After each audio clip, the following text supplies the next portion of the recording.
안녕하십니까? 김천대학교 도서관입니다.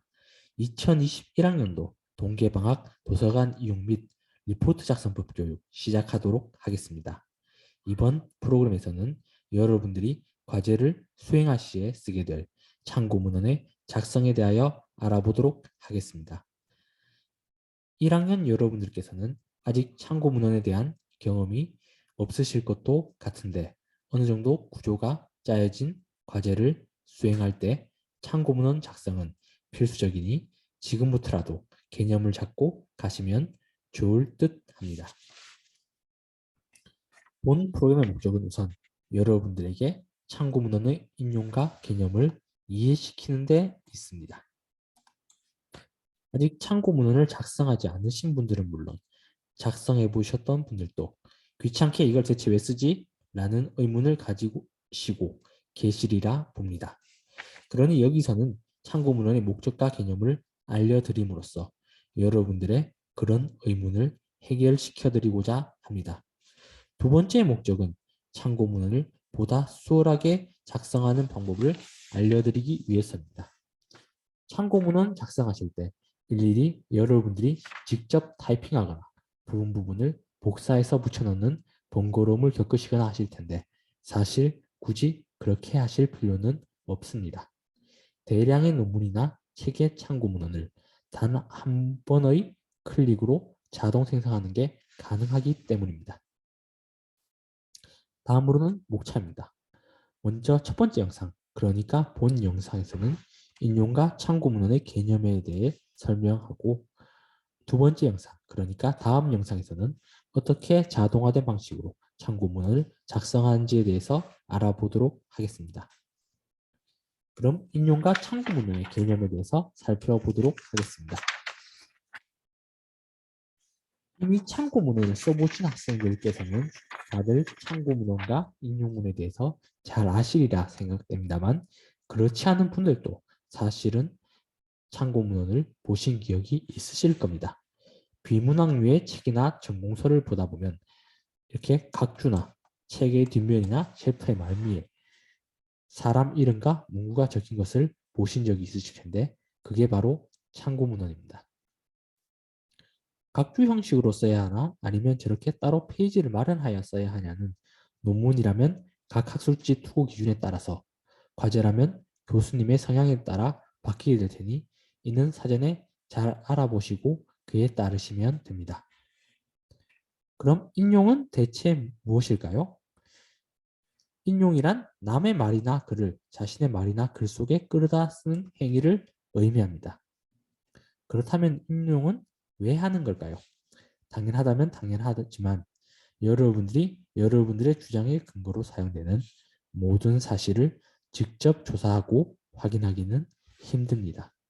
그렇기에 첫 번째로 인용은 여러분들의 글에 필요한 사실의 보충을 위해 필요합니다. 두 번째로는 일반화된 명제.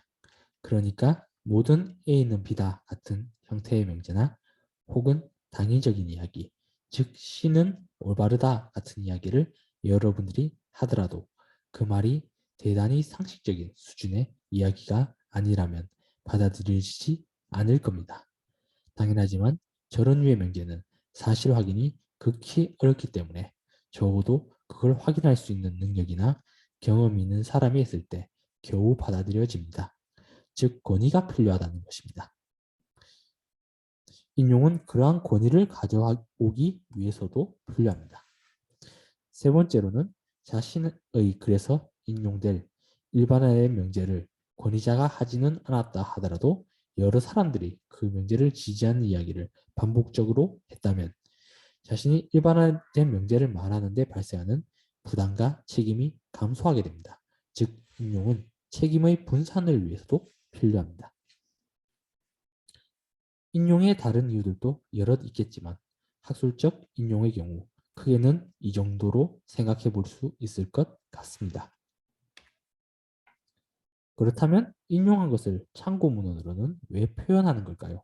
참고문헌을 쓰는 첫 번째 이유는 표절의 방지를 위해서입니다. 인용문의 출처를 밝히지 않는다면 모든 조사와 연구는 오로지 자신의 것인 것처럼 여겨지게 되고 이때 여러분들이 TV에서 흔히 보시게 될 논문 표절 시비에 걸리게 됩니다. 두 번째로는 참고 문헌은 인용했을 때 그 인용이 사실인지 아닌지 확인할 수 있게 해주는 기능을 수행합니다. 당연한 거지만 자신의 논거를 맞게 하기 위해 일부러 조작하여 인용하거나 아예 없는 문헌을 지원해서 인용할 수도 있습니다. 그렇게 해당 논문을 심사하는 심사자나 독자의 입장에서는 최소한 그 논문의 중요한 뼈대를 이루는 인용의 진위 여부를 확인할 필요가 있고 그 저자의 경우 그 인용의 출처에 접근할 수 있도록 하는 조치가 필요합니다. 참고 문헌은 그러한 조치의 최소한의 조건이라고 할 수 있습니다. 그럼 인용은 어떠한 상황에서 사용될까요? 얼핏 여러분들이 논문을 쓸 때나 과제를 할 때만 사용될 것이라고 생각할 테지만 사실 인용은 여러 분야에서 사용됩니다. 먼저 이제 방금 이야기한 바와 같이 여러분들이 쓰실 과제나 논문을 포함한 학술 활동이나 학습 활동에 이제 인용은 사용됩니다. 하지만 이 부분의 경우 여러분도 잘 아시는 부분이고 또 본 프로그램에서 계속해서 설명하고 있기 때문에 이 장에서는 이제 특별히 더 설명하지는 않도록 하겠습니다. 그리고 인용은 두 번째로 종교 활동에서도 빈번하게 사용됩니다. 가령 목사님이나 신부님, 스님의 설교라는 건 경전의 인용과 해석이 근간을 이룹니다. 특정 종교의 성직자가 경전을 벗어난 이야기를 하거나 오인용을 범한다면 그게 이단이고 사이비가 됩니다. 그렇듯 종교 활동의 근간 역시 이러한 인용을 통해 이루어진다고 할 수 있습니다. 세 번째로는 법원의 공판에서도 인용은 핵심적인 역할을 합니다. 먼저 판결이란 우선은 법조문의 인용을 통해서 이루어지며 두 번째로는 사례가 유사한 판례의 인용에 따르게 됩니다. 네 번째로는 우리의 일상적인 업무와 생활에서도 인용을 하기 마련입니다. 당장 공문서 작성에서 그 공문서의 근거 서류나 법령, 규정을 인용하게 됩니다. 우리의 생활에서는 또 어떻습니까? 여러분들은 유명 정치인이나 셀럽의 말을 인용하여 상대를 즐겁게 해주기도 하고 이런저런 논쟁을 벌이기도 합니다. 만약 여러분들이 친구에게 정치 현안에 대한 주장을 할 때 그것이 유명 정치인의 말을과 글을 인용하지 않고 여러분 자신의 생각만을 그대로 이야기하게 된다면 상대는 그다지 귀담아 듣지 않을 것입니다. 이렇듯 인용은 단순히 학술적인 활동에서만 사용되는 것이 아니라 우리의 생활 전반에 녹아 있습니다. 물론 여기서는 그런 인용 일반에 대해서 이야기하고자 하는 것은 아닙니다. 포인트는 어디까지나 여러분들의 연구 및 학업과 관련된 학술적 인용에 대해서입니다. 그럼 인용의 대상이 되는 것들은 어떤 것들이 있을까요? 당연하다면 당연하지만 친구가 했던 이야기, 식당 옆에서 앉은 누군지 모를 사람들의 대화, 인터넷에서 실체를 알 수 없는 농객의 이야기는 인용의 대상이 될 수 없습니다. 그런 것들은 실체가 불분명하고 신뢰가 떨어지기 때문입니다. 글쓴이의 능력이 입증되지 않았으며 굳이 과장이나 거짓이 들어간다 한들 문제가 되지 않기 때문입니다. 그래서 인용은 신뢰를 확보한 출판물들을 통해서 하게 되는 경우가 대부분입니다. 그러니까 학술지, 학위 논문, 책, 정부나 연구기관의 보고서 이런 것들입니다. 웹페이지를 인용할 때는 많은 주의가 필요합니다. 홈페이지라면 정부기관이나 기업, 대학, 연구소의 홈페이지, 개인 블로그나 SNS라면 유명학자나 전문가가 자기 분야에 관련하여 이야기한 것이라면 인용할 만합니다. 근거의 원천이 되거나 매우 신뢰할 만하기 때문입니다. 위키 중에서도 꼼꼼하게 참고 문헌을 작성하고 있는 위키피디아는 신뢰할 만하다고 생각합니다. 하지만 익명으로 작성한 웹 커뮤니티의 글이나 딱히 해당 분야에 전문가도 아닌 사람이 쓴 블로그나 SNS의 글, 가심용 위키라면 인용의 가치가 없다고 봅니다. 인용 가치가 있는 웹페이지는 정리하자면 다음과 같은 조건을 지닌다고 볼 수 있습니다. 첫 번째로 공적이거나 신뢰할 수 있는 기관의 홈페이지인가. 두 번째로는 사적인 홈페이지나 블로그, SNS라면 본인의 실명을 공개하고 쓴 글인가. 그리고 글의 내용에 있어 글쓴이가 전문가이거나 전공자인가. 셋째로 위키라면 신뢰할 만한 참고문헌을 근거로 제시하여 작성되었는가 등입니다. 웹페이지는 위의 조건들을 만족할 때 저는 비로소 인용이 가능하다고 봅니다. 물론 아예 웹페이지 인용을 금지하는 교수님도 계시니 이건 미리 알아보고 하셔야 할 것 같습니다.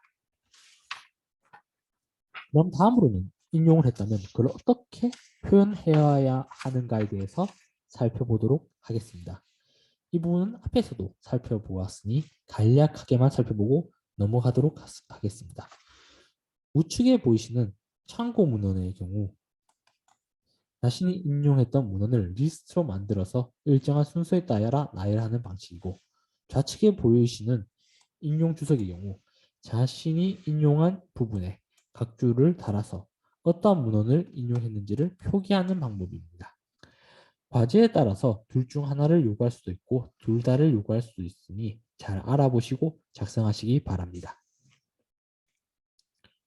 인용을 한다고 했을 때 이를 어떤 식으로 표현하느냐도 문제입니다.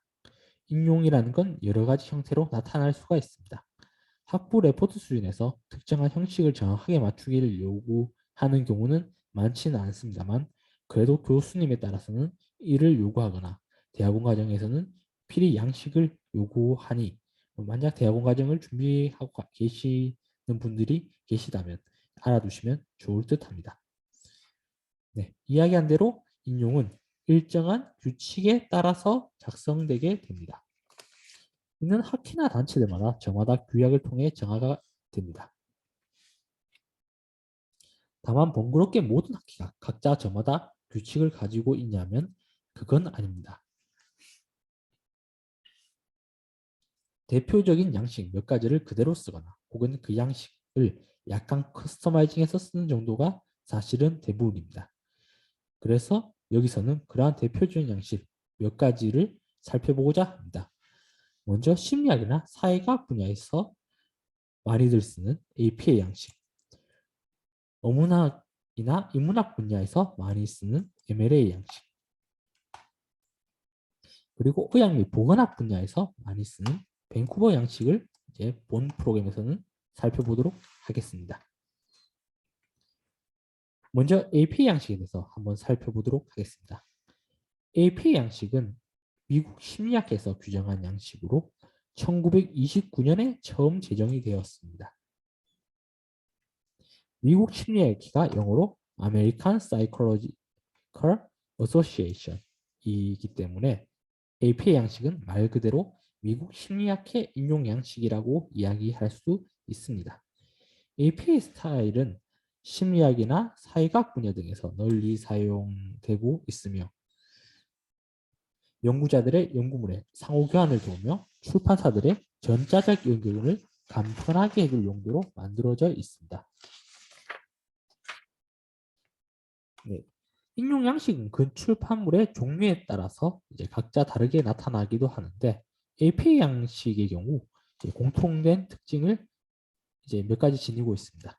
제일 먼저 저자가 나타나게 되고, 두 번째로는 이제 괄호쳐서 이제 연도가 나타나게 되고, 세 번째로는 이제 그 다음에 제목이 나타난다는 것입니다. 이것만 보면 이제 대충 이제 이게 APA 양식이라는 것을 알 수 있게 됩니다.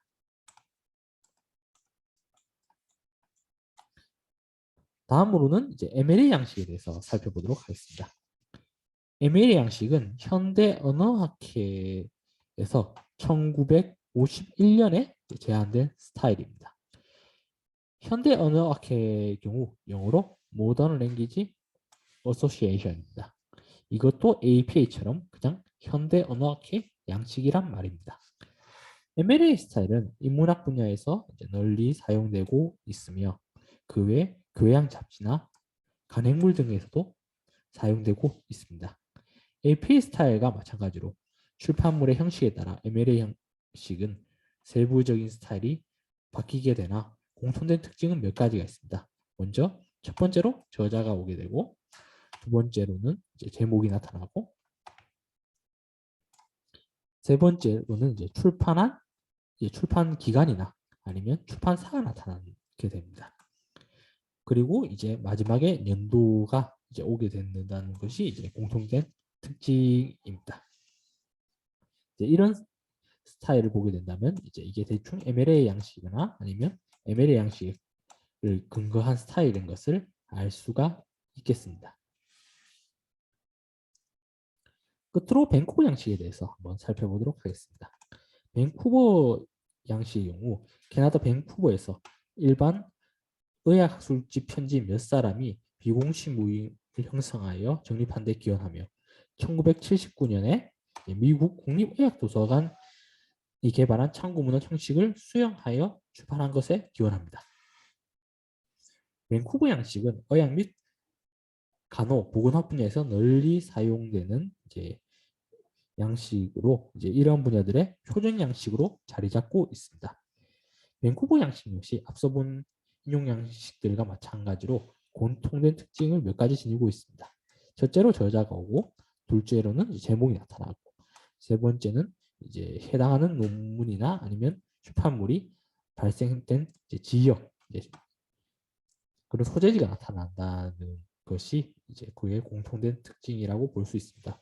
또한 이게 인용 주석 방식이 아니라 참고 문헌으로 참고문 페이지 따로 마련해서 나타내게 될 때는 이제 순서가 이제 가로를 쳐서 나타나게 된다는 것을 이제 공통적인 특징으로 지니고 있습니다. 네, 참고 문헌과 인용의 개념은 여기까지 살펴보도록 하겠습니다. 다음 영상에서는 실제 자동화된 방식으로 이제 참고 문헌을 작성하는 방법에 대해서 알아보도록 하겠습니다.